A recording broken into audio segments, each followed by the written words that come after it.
doit travailler quand on voit Hakim aujourd'hui au Bouffal. Je pense qu'ils n'ont jamais autant couru de leur vie. Mais ils le font naturellement, ils le font pour leur pays. On avait un plan, ils nous ont mis beaucoup en difficulté. Le Portugais, ce serait être trop hautain pour dire que ça aurait pu basculer aujourd'hui. On n'a pas été aussi bon contre l'Espagne.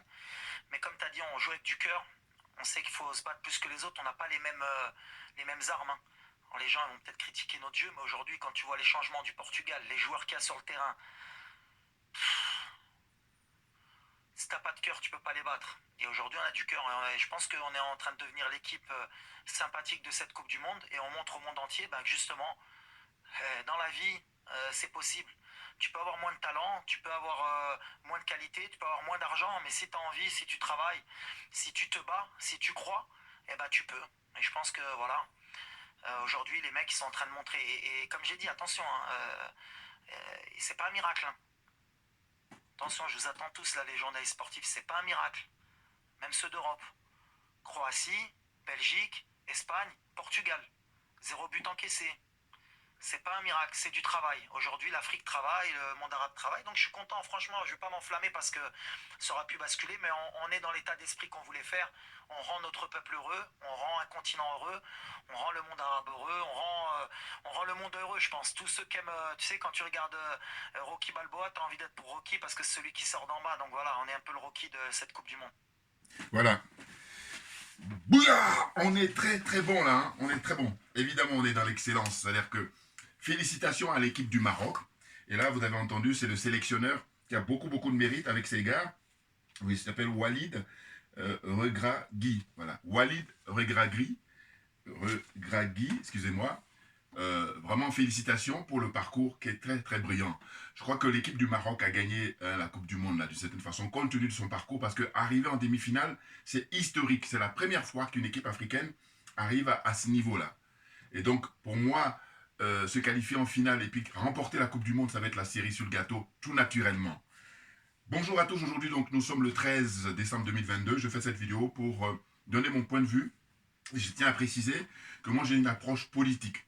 Donc je laisse aux spécialistes de, comment on appelle ça, du football pour donner plus de détails techniques, hein, parce que c'est leur boulot et puis ils s'y connaissent mieux et puis ils sont plus passionnés pour apporter leur regard beaucoup plus, j'allais dire, plus clair, hein, et plus qualifié, hein. Moi je regarde le football maintenant quand il y a ces grandes compétitions là. C'est-à-dire quand il y a la Coupe d'Afrique ou quand il y a la Coupe du Monde. Mais sinon le reste du temps, franchement, ça m'intéresse moins. Sachant que c'est la discipline que je connais le plus puisque j'ai fait du foot, hein, voilà, je dis moi j'étais ailier gauche et puis milieu de terrain et défensif aussi, donc voilà, et puis je suis gaucher, donc vous comprenez, hein, et bon voilà, je parle beaucoup plus, mais je connais, c'est vraiment le sport que je connais le mieux. Donc qu'est-ce qui se passe? C'est que là je fais cette vidéo avec beaucoup de plaisir parce que je tiens à apporter mon avis, donner mon sentiment, donner mon point de vue sur ce qui va se passer et puis ce qui est en train de se passer, c'est-à-dire qu'un événement exceptionnel, historique. D'un côté le Maroc et de l'autre côté la France, hein, les deux équipes qui vont s'affronter donc demain, mercredi 14 décembre 2022 au Qatar, hein, c'est pour la 22e édition, hein, de la Coupe du Monde, hein, qui a lieu là-bas. Et je crois que les Qataris ont réussi leur Coupe du Monde, hein, quoi qu'on dise. Voilà. Parce que pour l'instant, en tous les cas, il n'y a pas d'incident, sauf qu'ils ont empêché, je crois, les supporters camerounais d'aller supporter l'équipe. Bon, faut aller sur place parce que j'ai eu comme ça quelques trucs sur Internet et puis je me demandais. Bon. Maintenant, j'ai pris quelques notes, mais avant de prendre des notes, je vais donner mon point de vue rapidement comme ça qui vient au fil de l'eau. C'est que j'ai vu, là, avant de faire cette vidéo, la réaction de Jérôme Roten. Jérôme Roten, c'était un grand joueur, hein, qui a évolué au Paris Saint-Germain, qui était aussi un ancien international de l'équipe de France. Et lui, il intervient sur une radio là en tant que consultant, et puis il a donné son coup de gueule en disant que voilà, là pour ce match-là, il faut que ça reste du foot, rien que du foot, du sport, rien que du sport. Et il est en colère sur le fait qu'il y a les politiques qui s'en mêlent, et puis qui veulent récupérer et tout, et donc lui, il est en colère. Mais moi, je tiens à apporter une réponse à Jérôme Roten et puis à tous ceux qui pensent comme lui. J'ai dit, mais le football, c'est le sport roi. Et puis, c'est surtout que tout est politique. Ça, c'est mon point de vue, hein. Et puis, si on a du bon sens, on va consentir. C'est-à-dire que c'est la politique qui régit la vie en société, la vie en cité. Et seulement, ce qui se passe, c'est qu'il y a des gens qui ne sont pas à leur place et qui occupent les postes là-bas et qui font n'importe quoi. C'est pour ça qu'ils ont réussi à dégoûter beaucoup de gens de la politique. Ça, il faut le comprendre. Et c'est fait exprès, hein, t'avais bien entendu. Parce que vous allez remarquer que vous prenez une commune, une petite commune, où le maire, il fait son boulot, hein, très honnêtement, il est au service du peuple, et bien, le peuple lui rend bien.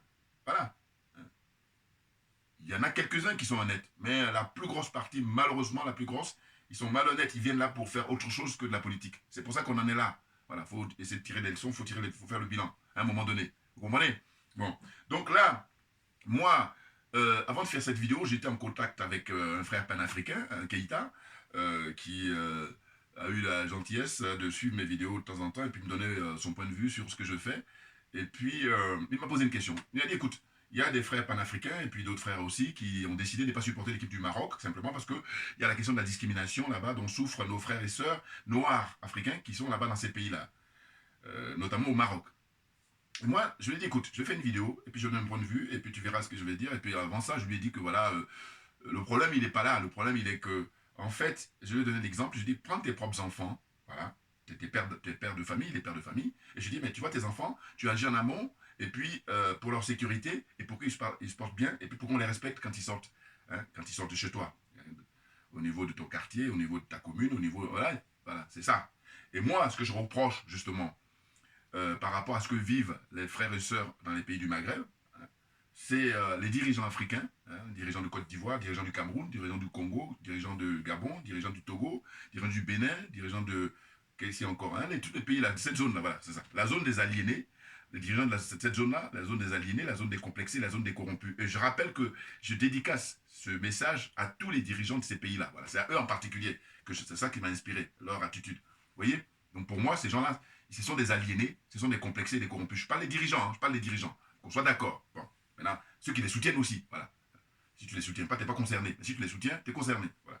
Donc ce que je voulais dire, c'est que je dis, si on assiste à ces humiliations et à, qu'on appelle ça, le manque de respect comme ça, ces discriminations dans ces pays-là vis-à-vis de Noirs, eh c'est simplement que ils font pas le nécessaire. Ah, mais bien entendu, parce que c'est là où je dis, c'est une question de compétence, et puis de patriotisme, et puis d'être au service du plus grand nombre, au service de l'intérêt général. Donc moi, quand je vois leur attitude, je dis, mais moi je peux occuper le place, et puis même mieux le faire. Voilà. Puis il y a des frères aussi, je sais pas que moi. Donc voilà, c'est dans ce sens-là. Parce que ces gens-là, très souvent, ils vont se prévaloir de leur diplôme, alors qu'on a vu les limites des diplômes. Je suis désolé.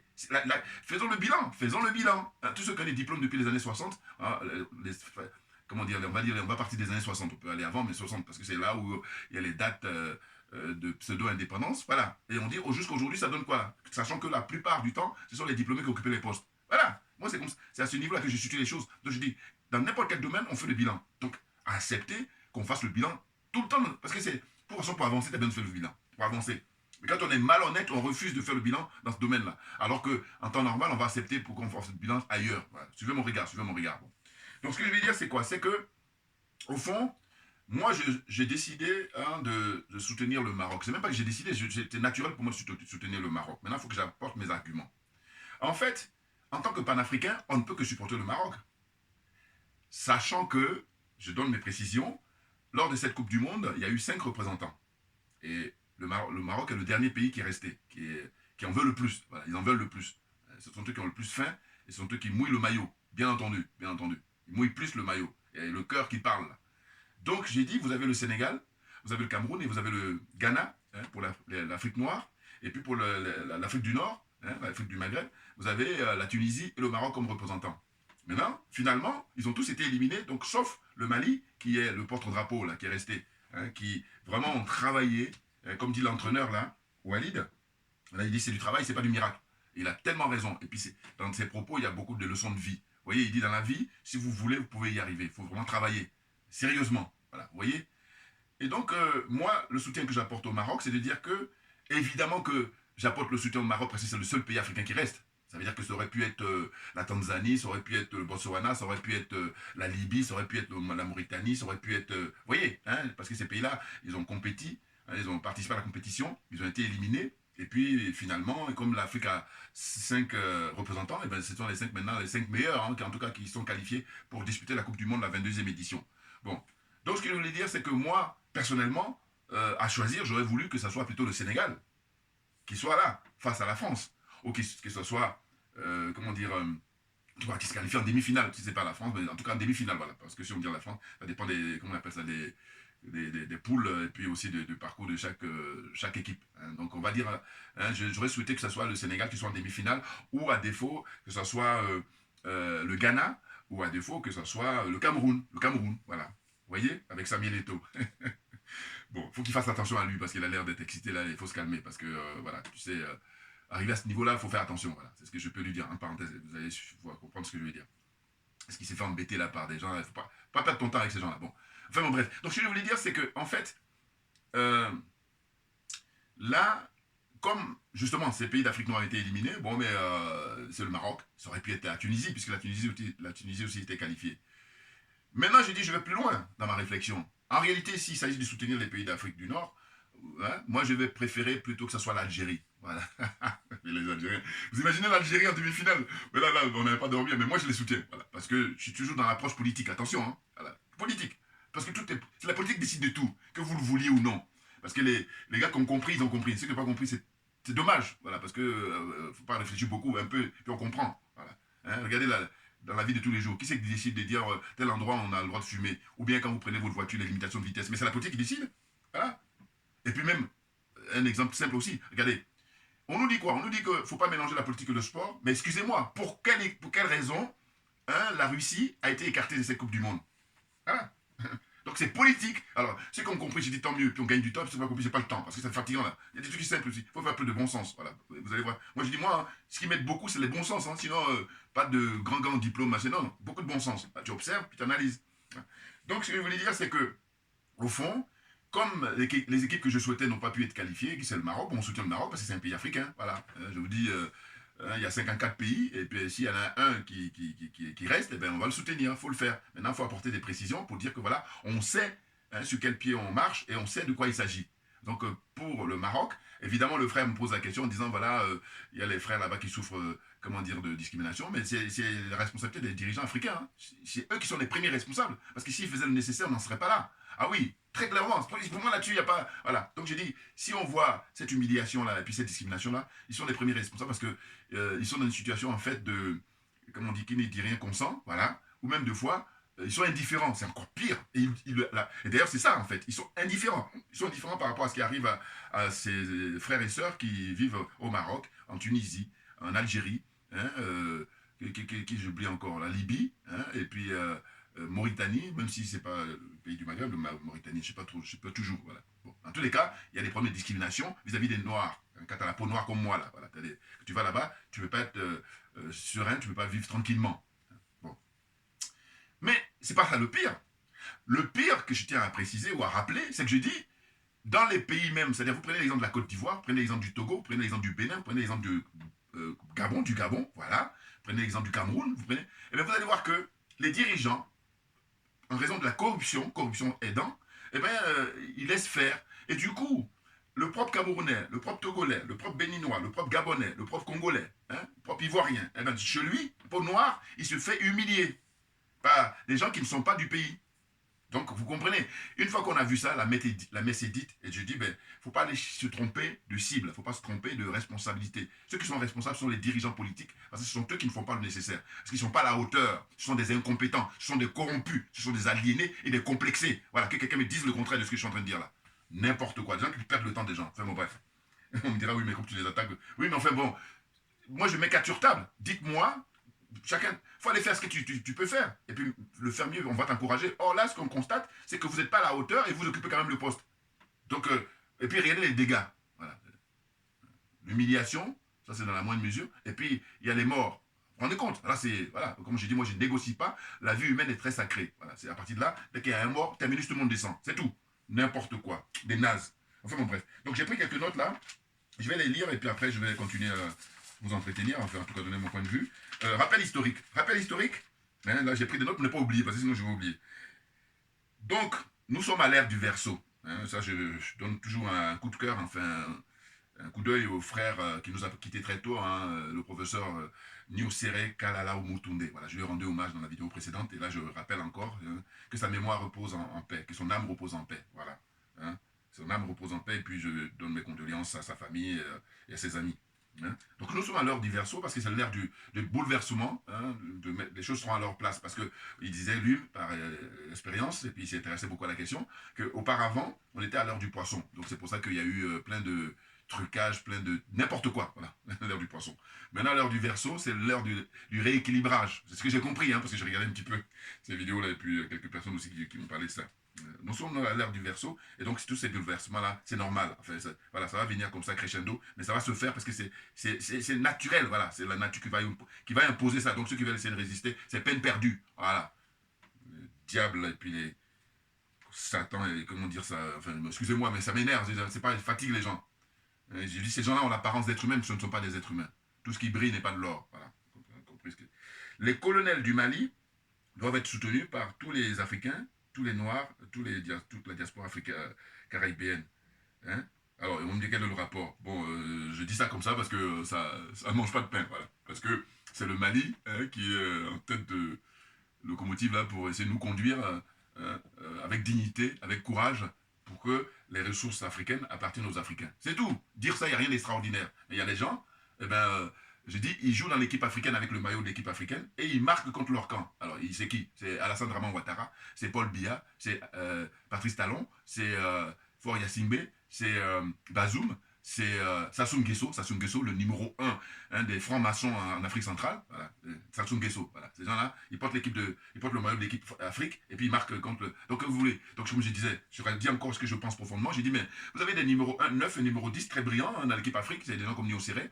C'est pour ça qu'ils l'ont éliminé d'ailleurs. Lui, il marquait des buts, hein, il marquait beaucoup de buts. Mais par contre, il faut avoir une bonne défense. Parce que si tu n'as pas de défense, ou bien tu as l'autre qui porte le même maillot que toi et puis qui marque contre le camp, tu es sûr que pour avancer, ça va être difficile. Ou en tout cas, pour gagner, ça va être difficile. Voilà. Comprenne qui veut, comprenne qui peut. Bon. Donc, en fait, la demi-finale entre le Maroc et la France est prévue donc pour le mercredi 14 décembre 2022. Et il faut soutenir le Maroc, car c'est historique, hein, c'est la première fois qu'un pays africain arrive à un tel niveau de la compétition sportive la plus suivie au monde. Voilà. Hein? Alors, premier pays à participer à la Coupe du Monde, c'est l'Égypte. Voilà, c'est important le rappel historique, pour ceux qui ne savent pas. Hein, l'Égypte a été le premier pays qui a participé à la Coupe du Monde, sachant que la Coupe du Monde, en fait, c'est une idée française. Bon, ils ont des très bonnes idées. Mais le problème, c'est quoi? C'est que ce sont les relations avec l'Afrique, ou en tout cas les relations d'impérialisme, les relations de colonialisme, et c'est là où le bas blesse, et c'est là où ça pose problème. Surtout que là, on est au XXIe siècle, donc il faut changer de paradigme. C'est important, sinon on va vous y imposer. Et d'ailleurs, de toute façon, l'ère du verso va vous imposer. Voilà. Et puis, vous allez faire avec. Donc, 1930, hein, au départ, ça s'appelait la Coupe Jules Rimet. Bon, je suis plus à l'aise parce que je vous dis, c'est le football que je connais le mieux.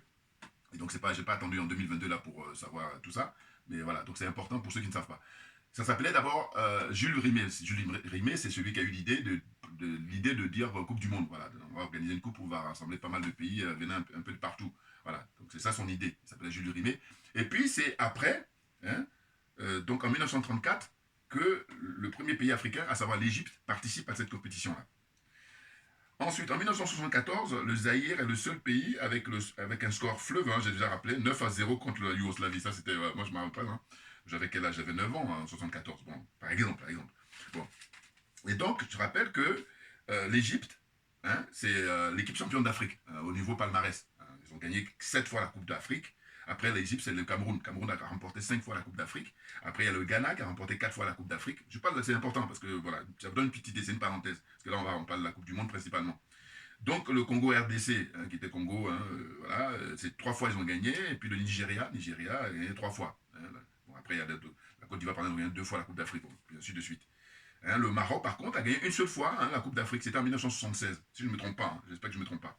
Hein, en 1976, c'est à cette date-là que le Maroc a gagné la Coupe du Monde. Par contre, le Maroc, j'ai remarqué que très souvent, il se qualifie pour la Coupe du Monde. Très souvent. Je n'ai pas eu le temps de regarder en détail, mais j'ai vraiment l'impression que c'est un des pays qui est au rendez-vous de la Coupe du Monde très souvent. Voilà. Il n'y a pas seulement que le Maroc, mais bon. Je veux dire qu'ils sont plus à l'aise pour aller en Coupe du Monde que quand il s'agit de la Coupe d'Afrique. C'est ce que je voulais dire. Et c'est en Espagne, en 1982, que l'Afrique est représentée par 2 pays. Vous avez l'Algérie et le Cameroun, en Espagne. Et puis, rappelez-vous, l'Algérie, à l'époque, a été victime des magouilles qu'il y a eu entre l'Allemagne et puis l'Autriche, je ne sais plus, voilà.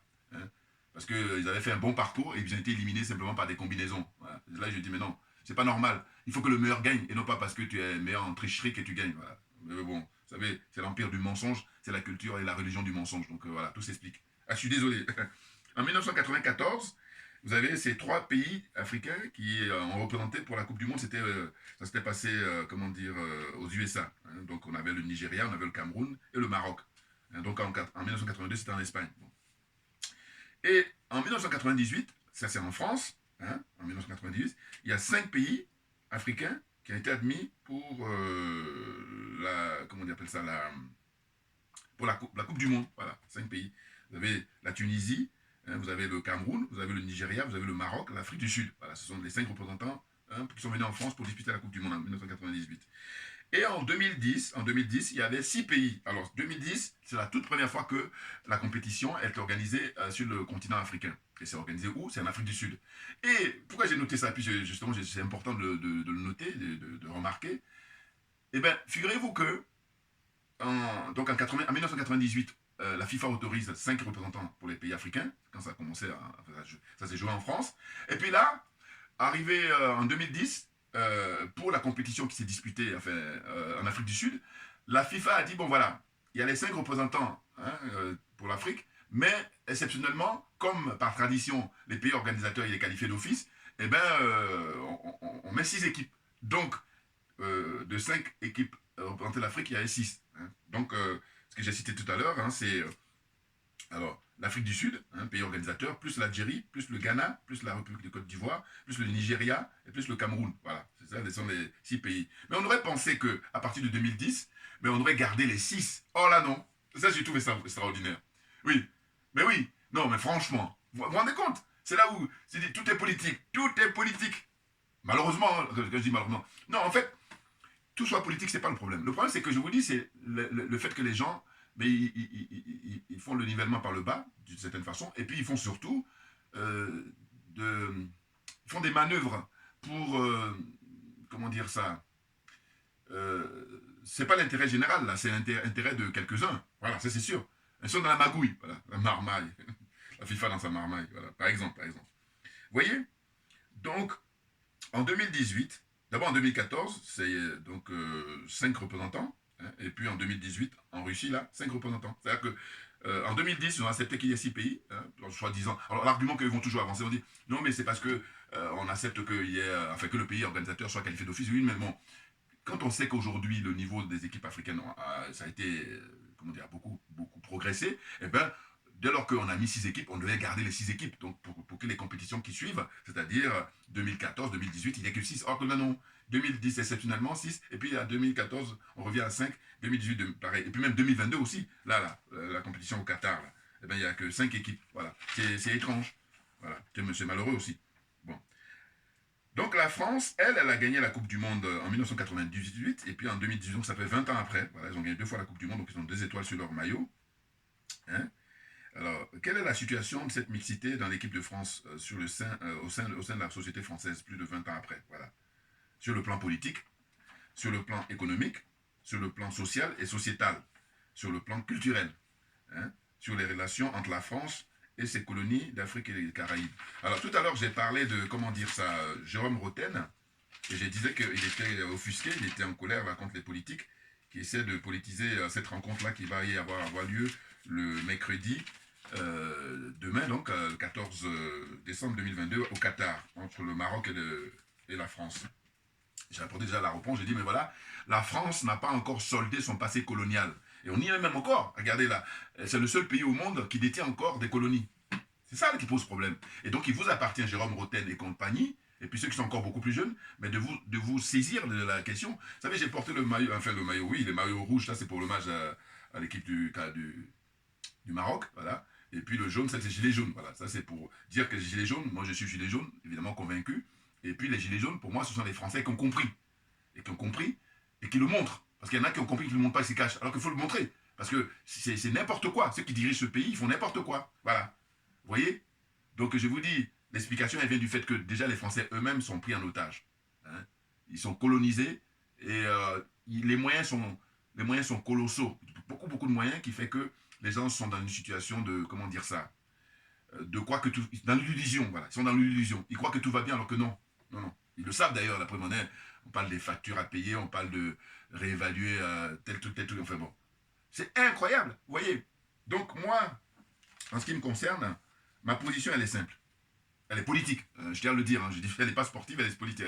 Elle est politique d'abord et puis après elle est sportive. Alors que les vrais sportifs, on va jouer au sens, les sportifs, ils sont à 100% sport. Voilà, ils ne parlent pas de choses. Sauf que moi, quand j'apporte l'analyse, comme je me veux être un être humain, doué de raison et puis de réflexion, j'ai dit, tout est politique. C'est tout. Alors, donc, absolument tout est politique. Alors qu'il faut faire avec, et puis il faut surtout militer pour qu'il y ait des gens compétents, des gens qualifiés, des gens honnêtes pour servir l'intérêt général, qui soient à occuper des postes voilà, importants. C'est ça. Sinon, quand on a des escrocs, quand on a des corrompus, mais voilà le résultat des courses. C'est pour ça qu'on en est là. Ils ont réussi à dégoûter beaucoup de gens de la politique. C'est ça qu'ils ont réussi. Et ils ont fait ça volontairement, il faut bien comprendre. Parce que c'est ça. Parce que quand il y a beaucoup de gens qui s'intéressent, là, ça ne fait pas leur business, ça ne fait pas leur affaire. Leur paradigme se définit sur le fait que beaucoup de gens, regardez le taux d'abstention, regardez, quand vous regardez les élections comme ça dans ces pays-là, hein, pas de la France là, en particulier, que moi je me suis défini comme étant accessoirement spécialiste de la France, et bien vous regardez le taux d'abstention, élection après élection. Mais eux, c'est volontaire, parce qu'autrement, il y a urgence. Ah oui, parce que la démocratie, avant tout, c'est la participation du plus grand nombre. Bien entendu. C'est ça qui est clair. Enfin bon, je ne vais pas trop m'éterniser malgré tout au foot. Donc, franchement, tous mes hommages, tous mes respects à Walid Regragui avec ses joueurs, hein, le sélectionneur vraiment qui est humble. Et puis, il a été un joueur, il n'a pas été un très grand joueur, mais cela dit, bon, il a fait ce qu'il pouvait. Et il a joué un petit peu en Espagne et puis principalement dans les pays, enfin en France. Il est même franco-marocain parce qu'il est né en France. Corbeil-Essonnes, c'est en 91, si je ne me trompe pas, en région parisienne là. Voilà. Donc voilà, il est né en France. Donc c'est pour ça que je dis les relations sont tellement fortes qu'à un moment donné, il faut arrêter cette fuite en avant. Il faut régler ce problème-là définitivement pour l'intérêt de tout le monde. Voilà. Or, eux, c'est pas ça. Hein. Eux, ils veulent maintenir le statu quo parce que c'est un groupuscule de gens, mais vraiment 0,01% qui s'accaparent tout et puis ils regardent les autres et puis ils narguent le peuple, ils narguent le monde. Voilà. C'est ça qu'il faut comprendre. Vous voyez, c'est pour ça que tant que c'est pas résolu, et ben on est dans cette situation-là. Voilà. Regardez les pays africains, le franc CFA, ça n'a pas de sens. C'est la continuité de l'esclavage. Si vous connaissez le mécanisme du franc CFA. La continuité tout simplement de l'esclavage. Comment ça se fait qu'au XXIe siècle, un pays tout seul peut continuer comme ça à ne pas écouter les autres? Parce que la France n'a pas été le seul pays qui a colonisé l'Afrique. Que je sache. Hein? L'Angleterre, mais regardez la position de l'Angleterre vis-à-vis de ses colonies, enfin les pays qu'elle a colonisés. Le Portugal, regardez le Portugal vis-à-vis des pays qu'elle a colonisés. Hein? L'Espagne, il y a la Guinée équatoriale, mais ou, toute l'Amérique latine. Regardez l'attitude de l'Espagne. Voilà. Hein? Qu'est-ce qu'il y a encore? La Belgique? Bon, parce qu'ils ont quand même colonisé, on appelle ça, Rwanda un petit peu, et puis République, comment dire ça, démocratique du Congo. Bon, la France, elle a fait le gros dos, puis la puissance militaire, ils ont récupéré. Au XXIe siècle, ça n'a pas de sens, c'est de ça dont il s'agit. Donc le débat doit porter là-dessus. Et tant que ce n'est pas résolu, il ne faut pas s'étonner qu'il y ait ces genres de manifestations-là. C'est clair, la nature a horreur du vide, très clairement. Voilà. Donc ça, je réponds à Jérôme Roten et puis à tous ceux qui pensent comme lui. Là. Rien compris. Bon. Ou alors, il y en a qui font semblant, parce qu'ils savent. Hein. J'ai eu une interview là de, comment il s'appelle, Gérard Lanvin, l'acteur, que j'aime beaucoup. Mais là, j'étais déçu, parce que, bon, ils sont même nombreux là qui me déçoivent. Parce que je dis, ces gens-là ont côtoyé Coluche. Voilà. Mais j'ai dit, mais comment ça se fait avoir côtoyé Coluche, et puis être dans une situation comme ça, d'escroquerie morale dans un premier temps, et ensuite l'escroquerie matérielle? C'est pas incroyable. Dans ce cas-là, j'ai dit, bon, cachez-vous définitivement, cachez-vous. C'est-à-dire qu'on n'entend plus parler de vous. Mais quand tu viens de donner des interviews là, j'ai écouté un petit peu au début, et puis après j'ai changé parce qu'il a commencé à insulter les gens qui manifestent. J'ai dit, non mais n'importe quoi. Vous voyez, c'est trop facile. Ah oui. Non mais franchement, Coluche, bah, il s'est exprimé, il a défendu les plus faibles avec dignité. Alors on me dirait, il a payé le prix. Mais oui, mais c'est ça. Hein? Lui, il va être toujours appelé Daniel Balavoine. Pareil. Oh là, vous êtes là, sans bourgeoisie, hein, dans l'escroquerie, mais la plus totale, à tout point de vue. Et puis, ils sont là. Et puis quand l'oligarchie ou quand voilà, le système veut qu'ils viennent là, ils jouent leur jeu, voilà, c'est ça. Et moi j'ai dit, l'oligarchie c'est eux qui décident, je vous dis, hein, l'agenda de chacun ici. D'abord les politiques et ensuite les gens du showbiz. C'est l'oligarchie qui décide. Voilà. Ils font le malin alors que moi j'ai compris en tout cas. Voilà, c'est même pour ça que je dis, je suis accessoirement spécialiste de la France. Donc faites-moi signe si vous voulez que je vous parle de ces gens-là. Enfin bon, j'ai l'occasion de faire ces vidéos-là, c'est un plaisir. Voilà. Puis c'est aussi une thérapie. Ah oui, oui, oui, on en a besoin. Par rapport aux situations qu'on peut vivre, hein, aussi bien professionnellement, et vous imaginez. Voilà. Donc, pour poursuivre là au niveau des notes que j'ai prises, Walid, donc voilà, c'est un garçon, on a 10 ans d'écart, hein, il a 47 ans. Hein, c'est un frère, j'allais dire, cadet. Hein. Bon, il a joué comme arrière droit, hein, puis il est devenu entraîneur hein, dans des petits clubs. Et puis, je crois surtout comprendre que il avait joué à Ajaccio, voilà, et puis à Dijon et à Grenoble, voilà, il a joué là-bas. Et euh, comment dire ça il a pris ses fonctions, voilà, c'est ça. En fait, Walid Regragui, excusez-moi pour la prononciation, le sélectionneur de l'équipe du Maroc, il a remplacé Vaïd Alilozic. Vaïd Alilozic, qui, rappelez-vous, c'est l'ancien Nantais, les Canaries, là. Il a évolué là-bas, et puis après, il a entraîné aussi d'autres équipes africaines et tout. Bon, c'est un grand technicien, mais sauf que c'est là où, je dis, l'équipe du Maroc et les dirigeants marocains, ils ont beaucoup de mérite, parce qu'ils ont fait confiance, justement, à Walid Regragui, là. Voilà. Et c'est lui, regardez le parcours qu'il est en train de réaliser. Et c'est très important, parce que moi, après réflexion, je me suis dit quoi? Je me suis dit, bon, à la limite, on peut prendre des étrangers, alors que la priorité, ça doit être aux nationaux. Parce que je dis, regardez ici, c'est très rare, ça a arrivé, hein, mais c'est très très rare, c'est vraiment exceptionnel. Mais sinon, la plupart du temps, on prend quelqu'un du pays pour encadrer l'équipe nationale. Oui, parce que là, on parle de patriotisme. Enfin bon, bref. La corruption est dense, là on arrive à des situations où les gens, ils n'ont pas envie de confier les responsabilités. Et d'ailleurs, la pire des choses, c'est qu'ils payent beaucoup d'argent, et puis quand on regarde les résultats, c'est zéro. Voilà, les gens ne se qualifient pas, ils sont éliminés, ils sont venus juste faire la figuration. N'importe quoi. Donc je dis, dans ce cas-là, il faut prendre un national. D'abord, un, tu le payes moins cher. Et puis deux, voilà, tu présentes ta dignité. Ouais. Donc là, ces gens-là, ils ne sont même pas à ce niveau-là parce qu'ils sont dans d'autres sphères. Des aliénés, des complexés, des corrompus. Là. Enfin bon. Donc, je disais que il a remplacé Vaïd Alilozic. J'ai cru comprendre que Vaïd Alilozic, il a jeté l'éponge parce qu'il ne supportait plus qu'on lui donne des consignes et tout ça. Lui, il voulait rester libre pour diriger l'équipe. Bon. La vie est très bizarre. Regardez là le parcours qu'est en train de faire justement l'équipe du Maroc. Vous voyez, donc je suis curieux, là, j'aimerais bien qu'on pose la question, je ne sais pas, il va dire qu'il ne regrette pas, non, il faudrait aller savoir, voilà. Mais ce que je veux dire, c'est que le sélectionneur actuel du Maroc, Walid Regragui, eh ben, lui, il a pris fonction que le 31 août 2022, c'est-à-dire 3 mois avant la compétition. Et c'est extraordinaire, hein, c'est vraiment très, il a beaucoup de mérite. Ah ben oui, non, parce qu'il y a des gens qui ont les équipes depuis 2 ans, 3 ans, alors que lui, en 3 mois, regardez le travail qu'il a réalisé. C'est pour ça que je dis, quel que soit le résultat le mercredi soir, que la France gagne, ça ne serait pas étonnant. Mais si par contre le Maroc gagne, ça va être extraordinaire. Et puis ça va être une très grande joie, aussi bien en Afrique, mais même ici en France. Il y a des gens qui... Parce que vous voyez, quand ils donnent l'image de Rocky, voilà, le fameux film Rocky Balboa, avec Sylvester Stallone, voilà. Il dit, c'est une histoire de supporter le plus faible parce que, voilà, d'une certaine façon, c'est à la richesse de la justice, voilà. Sinon, si le plus fort, il gagne tout le temps, mais c'est même plus drôle. Oui. Mais ce qui se passe, c'est quoi? C'est qu'au fond, moi, je pense que, arrivé à ce niveau-là, l'équipe du Maroc a toutes ses chances. Parce que quand je regarde techniquement, ils sont très bons. Alors que c'est des gens qui évoluent, il y en a d'autres parmi eux qui évoluent dans des petits clubs, notamment en seconde division, je sais pas. Mais ce que les gens oublient, c'est que quand on est en Coupe du Monde, mais il y a la transcendance. Et puis là, ils sont à un autre niveau. Ah ben oui, bien entendu. C'est comme quand moi je regarde souvent, je vais m'amuser à regarder la Coupe de France. Parce que je dis, il y a des petits clubs comme ça qui vont se dépasser. Voilà, c'est ça qui m'intéresse. Sinon, c'est pour aller au championnat et puis les gens, ils se font plaisir à ça. J'ai pas le temps. Voilà. Vous voyez, donc là c'est pareil. En Coupe du Monde, c'est ceux qui ont la grande motivation, qui vont jouer avec le cœur, qui vont aller beaucoup plus loin, tout naturellement. Alors évidemment, ceux qui ont l'expérience, ceux qui sont professionnels et puis tous les moyens sont mis à leur disposition, bon, c'est pas tout à fait étonnant. C'est même pour ça que moi, je donne le mérite à ceux qui ont eu beaucoup moins de moyens pour se préparer et puis qui arrivent à ce niveau-là. Voilà, voilà comment je fonctionne. Toujours en quête de justice, il faut que ça soit juste. Vous voyez. Voilà. Donc, rappel, les groupes. Le Maroc était dans le groupe F. Et qui était dans le groupe F? On avait le Canada, on avait la Belgique, on avait la Croatie. Vous vous rendez compte? Le Maroc, dans son groupe. Il faut regarder maintenant le groupe de la France. Le groupe de la France, c'est qui? Le groupe de la France, c'est le Danemark, c'est la Tunisie, l'Australie. Non mais franchement, vous vous rendez compte? Donc, ce qu'il faudrait faire, il faut regarder le classement, hein, la FIFA, du Danemark, de la Tunisie et de l'Australie. Et la France, c'est pourquoi quand je disais tout à l'heure, j'ai dit que quand il y a les tirages au sort, non, franchement, moi j'ai beaucoup de doutes, mais depuis fort longtemps. Hein, c'est-à-dire que ça s'est renforcé quand il y avait une génération de rêves comme ça, de Didier Drogba et puis ses camarades là. Voilà, ça s'est renforcé. Si on dit non, il y a trop de magouilles là pour les trucs de la FIFA, là, les petites boules là. Non. Mais évidemment, puis ceux qui sont avertis, ils savent, voilà. Mais clairement, non mais attendez, comment ça se fait qu'ils se retrouvent toujours dans des poules très difficiles? Voilà. Alors on dira toujours oui, mais c'est parce que c'est le classement. Je n'y crois pas.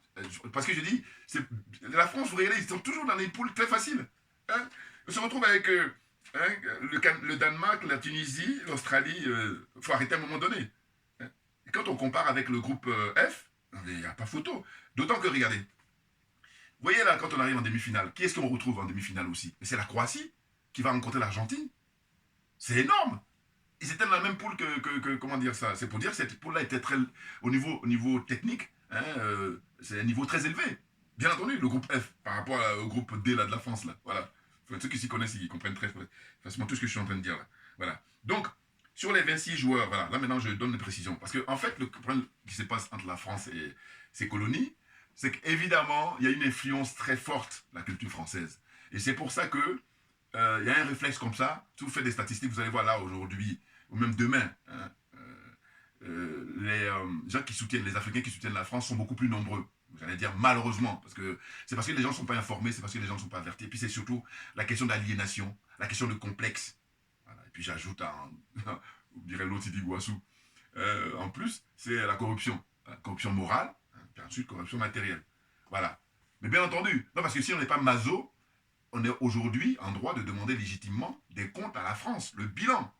Et ça, c'est pour qu'on puisse vivre en harmonie, dans le respect mutuel, et que tout le monde soit gagnant. Or, eux, ceux qui dirigent ce pays, ils ne veulent pas leur demander d'égalité. Ah non, non, non, non, non. Déjà, il n'y a même pas d'égalité ici. Elle est théorique. Les Gilets jaunes, voilà, leur démarche, c'est de dire que, écoutez, on va en finir avec la théorie, on passe maintenant à la pratique. Et voilà, ça s'est soldé par quoi? Pas moins de 11 morts, plus d'une trentaine d'éborgnés. Voilà, rien que parce qu'ils ont demandé, ben écoutez, il faut être gentil avec égalité, liberté, égalité, fraternité, c'est la théorie. On veut la pratique. Voilà. Les Gilets jaunes, parce qu'ils ont revendiqué. En tout cas, moi, c'est comme ça que j'ai compris. Hein. C'est pour ça que je suis avec eux. Voilà. Maintenant, ceux qui ont compris autre chose, c'est leur problème. Bon. Donc, je disais quoi? Les 26 joueurs de l'équipe de France ont été sélectionnés pour aller au Qatar par Didier Deschamps et la Fédération française. Eh bien, figurez-vous que il y a 18 qui sont d'origine africaine. Donc, ça veut dire qu'il y a 8 leucodermes. Voilà. 8 leucodermes, quand vous faites 26 moins 8, il reste 18. Hein, je suis bon en calcul arithmétique là. Voilà. Hein, on est d'accord? Bon. Sur les 26, ben, autant vous dire, c'est carrément l'équipe africaine. Et c'est même pour ça qu'il y a beaucoup de soutien en Afrique. Mais sauf que les gens, comme ils ne sont pas avertis, et nous autres, hein, on a cette prétention-là, je suis désolé, parce que moi je vis ici depuis 40 ans, et puis je me définis comme étant accessoirement spécialiste de la France, c'est parce que j'ai compris hein, tout ça. Donc on ne peut pas me duper. Vous voyez? Bon, j'explique. En fait, comme il y a des Noirs dans cette équipe-là, mais il n'y a même pas seulement en Afrique, les Noirs qui sont en Amérique, les Noirs qui sont un peu partout dans le monde, et bien vous soutenez l'équipe de France. Mais moi je suis désolé. Ah ben oui, c'est pour ça que j'ai plaisir à faire cette vidéo. Ben oui. En fait, ce que j'explique, c'est quoi? C'est que j'ai dit, mais écoutez, l'équipe de France a gagné la Coupe du Monde en 1998, avec la génération de Lilian Thuram, de Zidane, de, comment il s'appelle, Claude Makelele, de Marcel Desailly, hein, qui j'oublie encore. Même Deschamps lui-même, voilà, le sélectionneur de l'équipe de France, c'est sa génération, ça. Eux, ils ont gagné la Coupe du Monde en 98. Mais quand ils ont gagné en 98, quelles a été, hein, les démarches ont été mises en place pour que, justement, comme on met en avant cette équipe-là, qui est mixte, hein, cette équipe-là qui est pluri-ethnique, eh bien, qu'est-ce que dans la vie de tous les jours on fait très concrètement? Eh bien, moi qui vis ici, je peux, en tant que témoin, que dalle. Voilà. C'est juste l'apparence. Voilà. C'est ça que je dénonce et je milite pour que justement on ne soit plus dans l'apparence, on soit dans la réalité. C'est pour ça que je parle de gilets jaunes, vous comprenez? C'est tout un symbole, comprenez bien. C'est tout un symbole. Donc ce que j'explique, c'est quoi? C'est que j'ai dit 1998, cette génération a gagné la Coupe du Monde. On était tous à soutenir l'équipe de France, figurez-vous. Donc on avait souhaité qu'il y ait un changement radical même, parce qu'à un moment donné, on connaît l'histoire de France avec ses colonies. Voilà, ça continue encore. Regardez, là, la difficulté pour dire, faut arrêter avec le franc CFA, faut arrêter avec les bases militaires, mais ils veulent rien savoir. Donc maintenant, comme on dit, la liberté s'arrache, on va l'arracher. Ça a commencé avec les colonels au Mali, pensez bien. Et puis il y a le capitaine, comment dire, au Burkina Faso, et le colonel, comment on appelle ça, en Guinée. Ah oui, oui. Et puis le président, hein, la République centrafricaine, le professeur Touadéra. Voilà, ça va aller et obligatoirement, parce que nous sommes à l'ère du Verseau, hein, toujours comme je disais tout à l'heure par rapport à un clin d'œil au frère disparu très tôt, hein, Kalala Oumutunde, le professeur Niou Serré. Bon, donc ce que je voulais dire, c'est que, rappelez-vous, 1998, et ensuite, là, il y a eu un événement, mais vraiment historique. C'est la manifestation, justement, des quartiers populaires, en 2005, si je ne me trompe pas au niveau des dates. Voilà. Ça a embrasé pendant des semaines et des semaines toute la France, et puis les médias internationaux sont intéressés.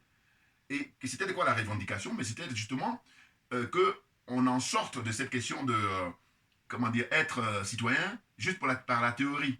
Il faut être citoyen de manière concrète, voilà. Théorie et pratique, voilà. Mais j'en ai même plus dit pratique même que théorie. Or, eux, ils sont très forts pour flatter les gens, pour blaguer les gens. C'est pour ça qu'on en est là. Hein. Ah bah oui. Donc moi, j'ai compris ça. C'est pour ça que je tiens maintenant, à travers mes vidéos, à expliquer ça aux gens. Vous comprenez? Donc, il se trouve que quand les gens regardent l'équipe de France avec que des Noirs, ben c'est sûr que c'est séduisant. Mais ceux qui dirigent, ce sont eux qui décident de ça. Parce que c'est ce qu'ils aiment. C'est ce que j'appelle la manipulation. Aujourd'hui, on est en 2022, on est à l'heure d'Internet, on est à l'heure des réseaux sociaux. Il faut dire les choses, il faut mettre les cartes sur table. C'est très important pour l'intérêt général. Moi, je milite pour l'intérêt général, c'est pour ça que je lâcherai rien du tout. On ne lâche pas l'affaire. Ah oui. Non, non, mais franchement. Donc, je dis quoi? Je dis, bon, voilà. 2005, embrasement, toutes les banlieues, toutes les grandes communes, les grands quartiers populaires, toute la France, hein, c'est pas seulement à Paris. À Lyon, à Marseille, hein, à Bordeaux, à Nantes, à Toulouse, à Lille, partout. Toute la France s'était embrasée. 2005, vous avez les images sur Internet, hein, vous regardez sur YouTube, vous allez trouver facilement. Mais au sortir de ça, qu'est-ce qu'il y a eu? Pas grand-chose.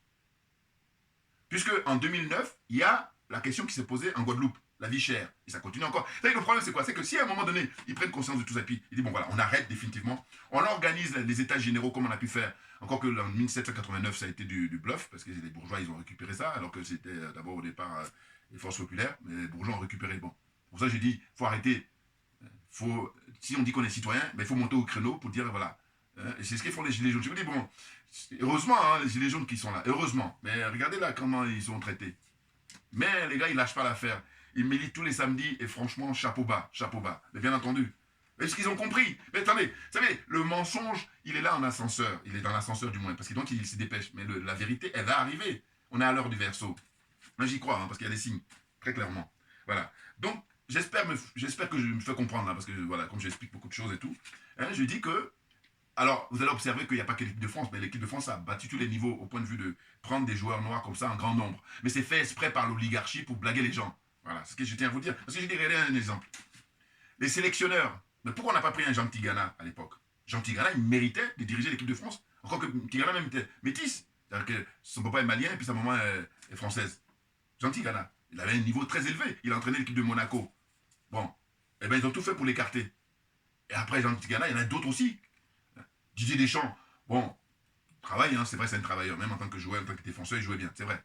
Parce qu'il a, voilà, il la gagne. Bon. Mais cela dit, il y a des gens très qualifiés qu'on a écartés. Moi, c'est ce que je dénonce. Parce que j'ai dit, regardez, là, juste à côté, en Grande-Bretagne, aujourd'hui, en 2022, qui est-ce qui est Premier ministre? Ben, c'est un monsieur qui est d'origine indienne ou pakistanaise. Voilà, Premier ministre. En France, on en est où? Là, Laura Flessel, la jeune sœur, qui est championne du monde olympique et tout ça, plein de médailles. Elle a été ministre des Sports. Ils l'ont pris au départ, ils l'ont mis comme ministre là, et pour essayer de battre campagne pour France 2024, c'est-à-dire pour les Jeux Olympiques qui seront organisés en France. Voilà. Et puis dès que c'est terminé, ils ont trouvé quelque chose là pour la... Est-ce qu'ils sont trop forts? Ils sont trop forts. Non. Moi j'ai compris ça. Et oui, bien entendu. Mais là, le problème chez nous, c'est que au lieu de reconnaître l'énergie que nous avons, qui appartient à chacun de nous, hein, c'est vraiment propre à chaque individu. La nature nous a doté de ça. Au lieu de reconnaître ça, non, ils sont dans la jalousie, ils sont dans la sorcellerie. J'ai pas le temps, voilà. C'est pour ça que non, c'est bon. Donc, faut un frère qui est une sœur qui est bonne, tu dois soutenir parce qu'on va tous gagner au final. C'est comme ça que moi je vois les choses, moi. Tout simplement. Vous voyez? Donc, j'ai tellement de choses à raconter, vous imaginez. Bon, alors, on va poursuivre quand même, parce qu'il faut qu'on finisse à un moment donné. La suite, c'est quoi? C'est que j'ai noté, voilà, que la fédération marocaine, bon, alors avant d'arriver à la fédération marocaine, ce que je disais tout à l'heure, que la France n'est pas le seul pays à mettre en avant, mais c'est le pays qui met le plus en avant, hein, avec plein de joueurs noirs, là. Bon. Mais, il y a aussi les Pays-Bas, qui ont des joueurs noirs. Alors pratiquement pas mal d'équipes européennes ont des joueurs noirs, mais pas eux tous, hein. Mais les Pays-Bas, et puis qui est-ce qu'on trouve facilement encore des joueurs noirs? En Belgique, voilà. Bon, normalement, tous les pays comme ça qui ont colonisé, hein, qui ont des colonies, trouver des joueurs noirs ou des joueurs d'origine arabe, d'origine maghrébine, c'est normal, c'est naturel. Ne pas le trouver, c'est ça qui est bizarre. Voilà. Vous voyez, je veux dire, l'Angleterre, hein, aussi des joueurs noirs, la France, la Belgique, l'Espagne. L'Espagne, ils n'en ont pas. Hein. Bon, on dirait qu'ils ont quand même tout petit, c'est Guinée équatoriale. Mais il y a l'Amérique latine, bon. Il y a qui encore le Portugal, voilà. Donc le Portugal, il y a des joueurs noirs, bon. Vous voyez, donc pour moi, c'est normal. Voilà, c'est normal. Ben oui. Parce qu'il y a des pays qui n'ont pas colonisé, eux, voilà, tout le monde est blanc, il n'y a rien à dire. Voilà. Maintenant, le problème, c'est que ce que je critique, ce que je dénonce, c'est l'utilisation, c'est la manipulation qui est faite par l'oligarchie française vis-à-vis de cette équipe-là. Hein. Parce qu'ils sont bien contents de montrer comme ça en apparence, mais quand tu rentres dans la pratique, il y a pédale, les gens n'ont pas de pouvoir. Qu'est-ce que sont ceux qui ont le pouvoir? Qui? Les noirs, là? Qui? Dans les anciens, là? Ils ont quel pouvoir pour pouvoir? Allez-y vérifier. moi, j'ai pas fait, hein, mais j'imagine. Allez vérifier dans la fédération française. Vous prenez Noël Le Gret, voilà, le président de la fédération, et dans la hiérarchie, dans la, comment on appelle ça, j'oublie le nom, hein, vous savez, le truc là, les paliers là, au niveau, voilà. Qui est-ce qui occupe quel poste et quel poste dans la fédération française? Ça m'intéresse. Voir quelles sont les origines. Mais bien entendu, il faut mettre les pieds sur le, on met les pieds dans le plat, hein, parce qu'on veut avancer, on veut changer de paradigme pour l'équilibre naturel, pour que tout le monde soit gagnant. Voilà, c'est ma philosophie de vie. Vous voyez? C'est ça. N'importe quoi. Arrêtez d'insulter l'intelligence d'autrui, et en particulier l'intelligence des Africains. Voilà, c'est pour ça que je milite, moi, sans relâche. Donc la suite, c'est quoi? C'est que c'est pas... voilà, je vais faire la citation de, comment on appelle ça, l'équipe du Maroc. Alors, je tiens à préciser que la Fédération marocaine de football a 89 000 licenciés. Voilà, c'est ça. Hein, 89 000 licenciés pour la Fédération marocaine de football. Donc, j'ai dit maintenant, je suis curieux de savoir, il y a combien de licenciés pour l'équipe du Cameroun? Enfin, ouais, pour la Fédération camerounaise de football. Il y a combien de licenciés pour la Fédération sénégalaise de football? Il y a combien de licenciés pour la Fédération, comment dire ça, qui est encore ghanéenne, voilà, de football? Et puis tunisienne, bon. Donc, c'est 5 pays-là qui ont représenté l'Afrique. Je suis curieux de voir, pour faire les comparaisons. Alors évidemment, il y a la question démographique, à savoir que tous les pays, il y en a qui ont 20 millions d'habitants, il y en a qui ont 26 millions, il y en a qui ont 15 millions. Bon, d'accord, mais on va faire en valeur relative. C'est-à-dire qu'on va essayer justement de faire proportionnellement. Et on va voir. Voilà. Moi, je n'ai pas fait la recherche là-dessus, mais à ceux qui ont la force ou la faculté, allez-y, pour nous dire. Mais a priori, je me dis, à mon avis, ce qu'on assiste aujourd'hui, là, le bon travail que fait l'équipe du Maroc, c'est parce que la fédération depuis des années, ils travaillent sérieusement. Voilà. C'est ça même qui leur permet à chaque fois de pouvoir se qualifier facilement en Coupe du Monde. Par exemple. Maintenant, la Coupe d'Afrique, c'est là où ça pêche. Bon. Mais les clubs, voilà, je pense que j'ai cru comprendre que, si je ne me trompe pas, hein, que cet entraîneur-là, Walid, eh ben, il a pu gagner, je crois, 2 Coupes d'Afrique. Hein, de clubs. C'est pas rien, c'est énorme au niveau palmarès. Voilà. Et puis, il a été aussi assistant avant même de devenir maintenant, de prendre la place de Walid qui s'est fâché. Il est fâché, il est parti. Bon. Mais je crois que la vie est très bizarre. Je crois que ça, c'est une concours de circonstances. C'est-à-dire que ils se retrouvent avec des gars et c'est leur rencontre, hein, cette alchimie-là qui donne ça. Hein, et puis lui, avec l'énergie qu'il a, exceptionnelle, il les motive. Voilà. Hein, très clairement, très clairement. Ah oui, c'est son énergie qui lui est propre. Et c'est ça comment on appelle ça, hein, il donne à ces joueurs-là qu'il encadre. Et puis il les motive. Et il faut noter que il paraît qu'il y a beaucoup de blessés, et puis pas des moindres. Et donc ils ont encore plus de mérite. Ben oui. Non, parce que ce qui serait intéressant, c'est que tout le monde soit au top. Parce qu'il faut regarder maintenant à l'infirmerie dans l'équipe du Portugal et l'infirmerie dans l'équipe du Maroc, pour savoir. C'est au sens de dire que moi, évidemment, quand je dis moi, tout le monde, enfin, de manière générale, il faut que tout le monde soit en bonne santé, de manière à ce que le meilleur gagne. Mais voilà, alors on me dirait que ça fait partie de la compétition. Je dis oui, d'accord, mais bon, si tu joues avec une équipe où il y a beaucoup de blessés qui sont dans les vestiaires, tu as beaucoup moins de mérite. Le mérite, il vient sur le fait que tout le monde est en pleine forme et puis tu gagnes, on dit chapeau, voilà, respect, voilà. Donc j'espère qu'on me comprend là. Ensuite, ce que je disais, c'est que depuis 1998, la Coupe du Monde en France est en 2 équipes, et puis mais en 2026, voilà, ce qu'on nous laisse entendre en 2026, la FIFA prévoit de mettre 48 équipes, voilà, c'est ça. Et puis là, on dit merci à l'équipe du Maroc, parce que c'est grâce au Maroc qu'il va y avoir 11 équipes, paraît-il, hein, qui vont représenter l'Afrique pour 2026, la prochaine Coupe du Monde. Après, ça se passe aux États-Unis et au Canada, si je ne me trompe pas. La suite, c'est quoi? La suite, c'est que il faut savoir que Walid Regragui, c'est un travail depuis... enfin, la fédération a travaillé depuis 7-8 ans. Voilà, pour arriver aujourd'hui en 2022. Là. Un vrai patriote, voilà. Le sélectionneur, c'est un vrai patriote. Il tient compte de la ferveur populaire hein, au Maroc. Il tient compte de ça. Et, comme je disais, 2 fois champion d'Afrique hein, des clubs. J'espère que je ne me trompe pas en tous ces notes-là que j'ai prises. Hein, voilà. Il prend en charge l'équipe marocaine, voilà, qu'en septembre, bon, c'était le 31 août 13 exactement, j'ai eu la date, pour remplacer Vaïl Alizozik, la meilleure défense, meilleure défense ouais, du mondial, oui, parce qu'ils ont pas de défaite. Enfin, c'est extraordinaire. Vous voyez. Alors, une qualité mentale est extraordinaire si l'on tient compte des nombreux blessés dont l'infirmerie, voilà, l'équipe marocaine est pleine, surtout pour les joueurs les plus talentueux. Voilà, c'est ce que j'ai dit tout à l'heure. Hein, vous comprenez? Bon, alors, ensuite, pour terminer, je vais terminer là, enfin. Hein, je prends les propos hein, de le sélectionneur Walid Regragui, hein, vraiment un très brillant garçon. C'est pas un miracle. Voilà, il a dit tout à l'heure, là, dans l'extrait que je vous ai montré là. Il dit c'est pas un miracle. Il faut bien noter que c'est du travail. Voilà. c'est du travail. L'Afrique travaille, le monde arabe travaille, la Croatie, hein, quand on a croisé la Croatie, la Belgique, l'Espagne, le Portugal, alors c'est du lourd. Hein. Alors symboliquement, ce qui est intéressant, c'est que là, ils ont battu l'Espagne d'abord, hein, et ensuite le Portugal. C'est ça, c'est des pays colonisés, et puis la France va être le prochain. Moi, je pense qu'ils vont battre la France. Voilà. Oh, j'ai dit ça, évidemment, il y en a qui doivent se marrer, ceux qui s'y connaissent tout. Mais vous savez, les surprises, c'est ça qui est intéressant même dans le sport en général et dans le football notamment. Bien évidemment. C'est le fait que, sinon, ceux qui ont fait des pronostics, là, regardez, dès le début du tournoi, quand on était au mois d'octobre-novembre, eh ben, vérifiez vos pronostics. Combien de gens ont parié pour que le Maroc arrive en demi-finale? Donc voilà, par exemple. Donc c'est pour dire que, non, non, je dis, arrivé à ce niveau-là, tout est ouvert. Hein. Encore une fois, je répète, si la France gagne, il n'y a rien d'extraordinaire. Et puis d'ailleurs, ce qu'il faut comprendre, c'est ça, c'est que si la France gagne, mais ça lui fait 3 étoiles. Bon. Mais en revanche, si le Maroc gagne, mais c'est énorme parce qu'ils vont en finale. Déjà en demi-finale, c'est énorme, mais s'ils vont en finale, mais quand ils arrivent en finale, qu'ils prennent la coupe, tant qu'à faire, voilà. Je veux dire par là que, au niveau historique, ça aura plus de sens que le Maroc gagne que la France.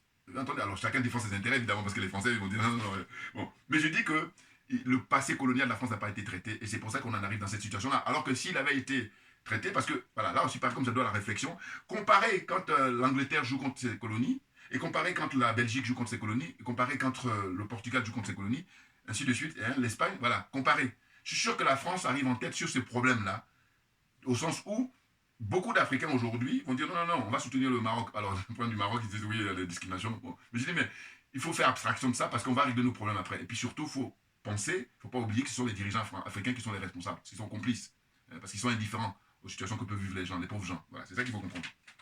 Donc, la suite de son propos, dans sa conférence de presse là qu'il avait dit, il a dit on est dans l'état d'esprit qu'on voulait faire. Voilà, bon état d'esprit. Hein? On rend notre peuple heureux, on rend l'Afrique heureux, on rend le monde heureux, on rend tout le continent heureux. C'est énorme. Je suis content, je ne vais pas m'enflammer. Hein? Bon, il est modeste. On est un peu le Rocky Balboa, voilà ce qu'ils étaient là, de cette Coupe du Monde, c'est clair. On joue avec notre cœur, ça c'est clair aussi. On joue avec notre... Voilà, c'est ça. Hein? Il joue avec leur trip. Voilà, bien entendu, c'est ça qui est déterminant.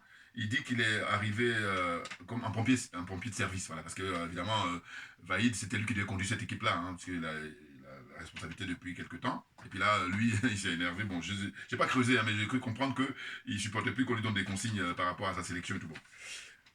Donc, il y a, dites-moi dans les commentaires si je me trompe par rapport à cet argument-là. Quelles sont les raisons qui ont fait que Vaïd Ali Lozi qu'il soit parti. Hein, donc, la défaite est orpheline. Voilà, ça, c'est ce qu'il dit l'entraîneur Walid. Hein,